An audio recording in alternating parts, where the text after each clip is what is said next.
hordoftoota tiktookarii koo nagaa waaqayyoo isiniif haa baay'atu akkam jirtu nagaa keessanii obboloota koo hundumti keessanuu nagaaf araarri waaqayyoo isiniif haa baay'atu. Ani nagaa kootii har'ammoo dhufeen jira. Har'a maaliif dhuftee jechuu dandeessanii ani deebii keessan isinii deebisuu dhufe jechuudha. Warreen karaa meeseenjii karaa koomentii karaa garaagaraatiin maal taatee jettanii gaafii na gaafachaa turtan jechuudha. Akkasumas immoo warreen haalli koo isinii galee piroofaayilii koo argitanii waan keessa ture argitanii na jajjabeessaa turtanis immoo isin galateeffachuun dhufe isiniin jedha obboloota koo. Egaa warreen karaa koomentiitiin maal taatee jettanii yeroo baay'ee na gaafattanii dammoo miseejiidhaanis akkasumallee egaa miseejii deebistee sin dandeessu koomentis yoo ta'e akkasumadha. Egaa warreen beektaniin beektu warreen hin beekneef immoo fideen dhufe jechuudha gaafii keessanii. Egaa obboloota koo akkuma beekamu piroofaayilii namaa jala galanis arguun hin danda'ama garuu amma kanaaf gaafii isaafillee deebiin dhabamu jedheetuma yaada garuu nama tokko guyyaa tokko iyyuu deebisee hin beeku isarratti garuu har'ammoo deebiin isiniif deebisuu dhufe jechuudha. Egaa akkuma beekamu samaal taate jettaniifi warri argitanii warreen argin immoo harmee kiyyatu na jalaa boqotee warreen immoo argitanii miseejii umaanillee bilbilaanillee waan baay'eedhaan na jajjabeessaa turtanii isin galateeffachuun dhufe isiniin jedha. Guddaanaaf galatoomaanaaf jiraadhaan isiniin jedha. Dhugaa dubbachuuf taanaan isiniif jechan dhaba. Obboloonni baay'een bilbiltaniillee maal si gargaarullee waan baay'ee jechaa turtanii.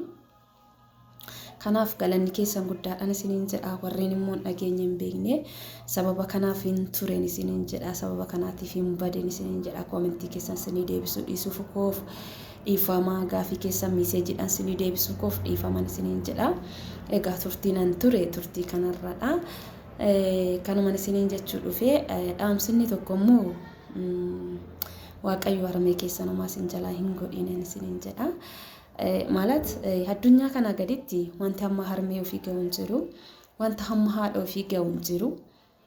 Garuu immoo kamaal goota waaqayyo immoo waan jaalate godha. Eenyumti keenyaa kaaborummaa achi deemna.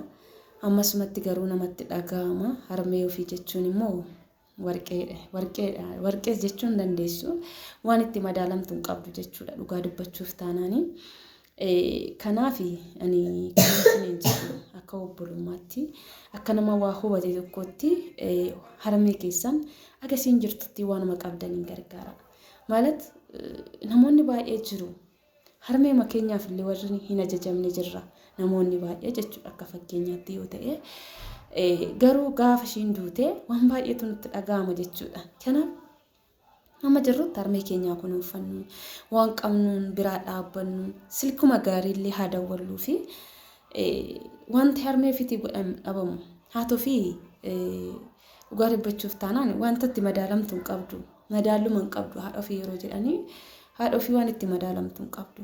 Kanaaf amma jirtanitti dhugaa jiraadhaaf haadha keessanii jiraadhaaf bakka hanga ishiin jirtutti gargaara yoo dhukkubsatti yaalladha. Silkuma gaarii waanuma qabdanii siif jira jedhanii maazarii keessanii haadha keessanii isiniin jedha obboloota koo. Dhaamsa obbolummaan qabu kanumadha. Kan kanarraa nafe immoo galatoomaa naman isiniin jechuu barbaadeeni galatoomaa guddaa heebbifama. Waaqayyo sinaa heebbisu anis kunoo jabaadhe. Har'a geenye silaa kan du'eet badee malee kan jiru numa jiraata homaayyuu hin ta'u. Kanaaf obboloota koo guddaa galatoomaa heebbifamaan isiniin jedha dhugaa dubbachuuf taanaanii. Nama gaafa online irratti barte garuu waan namni suni amma siif ga'u gaaf kamiin bartaa gaafa wanti tokko sitti galee bartanna jaalala obbolummaa neencha dhugaa waaqayyo dubbachuuf taanaanii.